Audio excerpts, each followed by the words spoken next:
showing how to download, install, and use the FastX remote desktop client that we have installed on CHPC servers. So the first thing which everybody should do is to go to CHPC's wiki page, wiki.chpcu.edu, and then type FastX in the search window over here. And it will come up with a page that describes the process. So that's useful to read as well.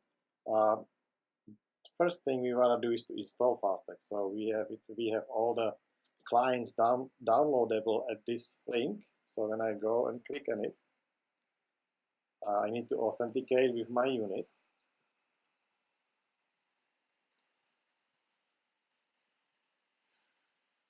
And that gives us the page where we can download the clients. The first two are for Linux, this one's for a Mac, these two are for Windows, and this is for a non-root installation of Windows. So once we download these installers and install them, we end up with the client available, and I already have it installed. So I click on it to open it, and so we will get the window. And I already have a few of the hosts defined here, but you will start with a clean one. You will need to install license. That's another thing that you will need to do at the first start. It will prompt you for a license, and the license is actually in this license info file on the website. The information, you need to click on a license server option for the licensing, and then when you open this file, you will see the name of the license server. My Mac is very slow.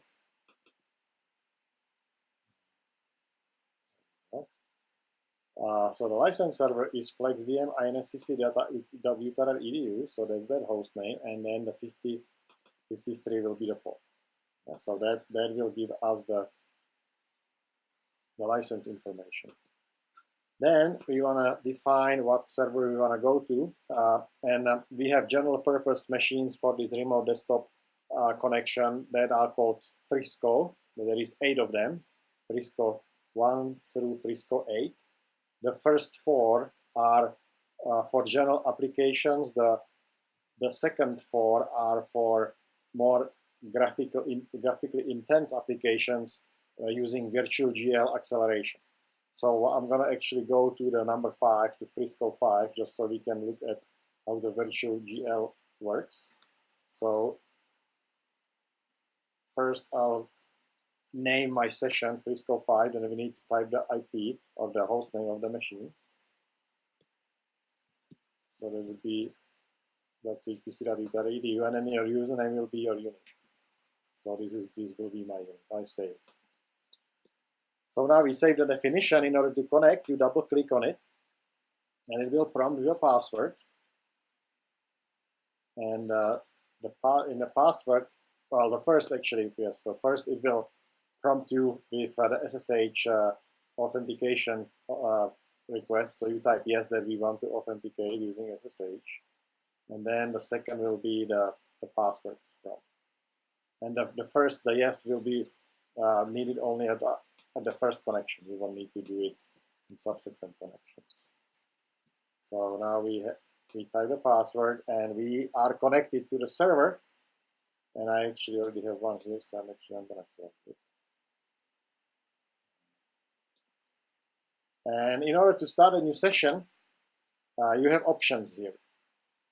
I highly unrecommend these two. That will give you 2 remote desktop using the GNOME and KDE window managers, which are relatively heavyweight. So if you are on a slower connection, for example from home, these things will be very slow. So I don't recommend these. Xterm will open just a single Xterm window, single terminal from which you can then start graphical applications like MATLAB and stuff like that. So that's useful if you just run a single app in your on a remote connection to the CHPC machines. What I recommend for a remote desktop is XFCE. So I already have this defined here, but I'll click a new to show you what you need to do. So you need to first type the path to the launcher for the remote desktop or for a desktop application. So it's FXFCE4-session. And then we want to open it as a desktop, and this is going to be the size. Or you can define your own size for a desktop. 1028 by 800, 1024 by 800 is okay. It really depends on the desktop, on the size of your display, on what desktop size you want to do. And so once you click OK, it will start a new remote desktop session. And so maybe we'll hang on for a few minutes. There we go. So now it started the remote desktop session. Unfortunately, on the Mac, it always opens the size not really the best fit to the format of your window, but they have this useful setting here to resize your desktop. So if you click on that, it will actually resize it to the size that is the size of the window that we have locally over here. And generally what I like to do then, so now we basically have a full desktop running on the remote machine. I like to open terminal, and then from the terminal I open the applications that I'm interested in. Now with the terminal open, we usually either do commands to look at, say, files, or look at jobs on the clusters, things like that, or it can run a GUI-based application. So I can, for example, start MATLAB, and I like to put it in the background with the ampersand, so I can still use the terminal window. So you can see we're starting now the GUI-based MATLAB. So we'll start the graphics and start the whole GUI, the MATLAB GUI development window or environment, and we can do everything that we would be used to do on our own desktop in the MATLAB. So for example, I can just define some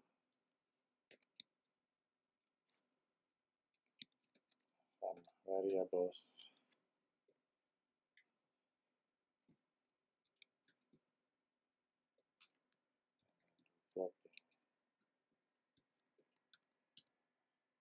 Everything's in the graphics like this.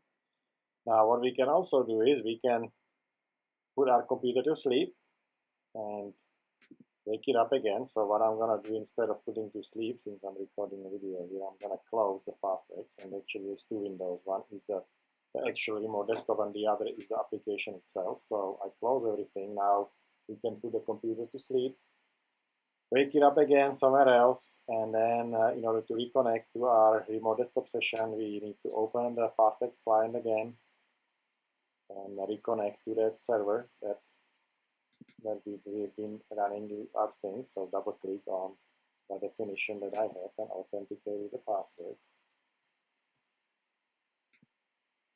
And then our remote session is showed up over here. So that's then double clicking on that. And if you can have multiple of these sessions opened. So you just double click on whichever one you want to start, and then unfortunately the Mac client keeps stubbornly opening the same window size, which I don't like, so I need to resize it, and then I need to resize desktop again, and here is my session again, and then I can pick on what I've been doing and continue on my work.